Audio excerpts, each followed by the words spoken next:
One of the most troubling parts of this story is that the victim says she never even had a personal relationship with the man who stalked her.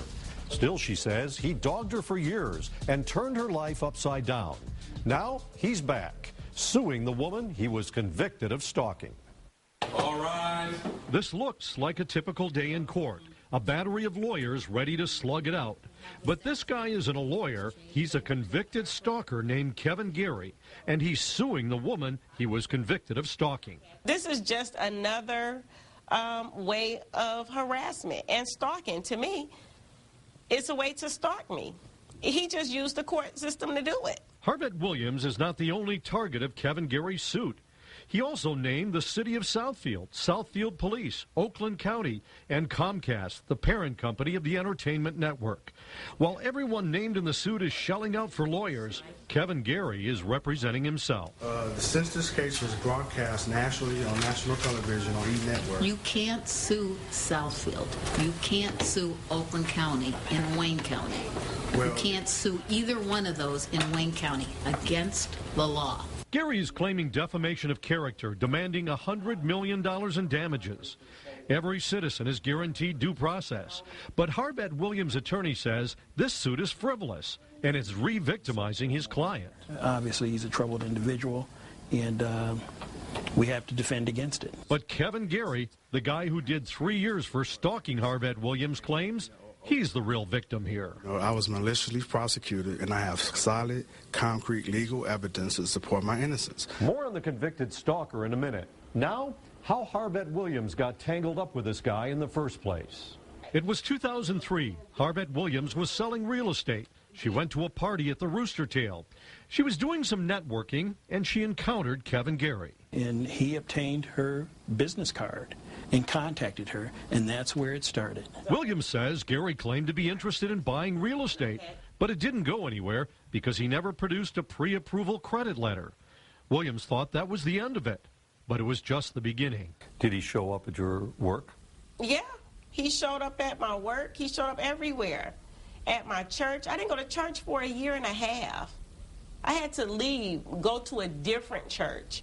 And there were the phone calls. Williams says up to 40 a day. He would call me ranting, just crazy rantings, and then go to court and act sane and say, no, I wasn't doing this. No, judge, I never did this. So I produced a tape. Why are you so vindictive and spiteful towards Kevin Gary? And what really creeped her out is when Kevin Gary called her, he referred to himself in the third person. Kevin Gary is very happy that you have closed on the deal recently, and Kevin Gary don't want anything. He wants you to be happy. Williams gave the tape to the judge overseeing her case. It took her a month to listen to it. In that time, he had been in my house, licked the mirror in my master bedroom, and I had to move out in 2 days. Eventually, Harvette Williams got the case transferred to Oakland County and got a personal protection order there. The case had dragged on in Wayne County, but it moved quickly in Oakland. Before long, a warrant was issued charging Kevin Gary with aggravated stalking.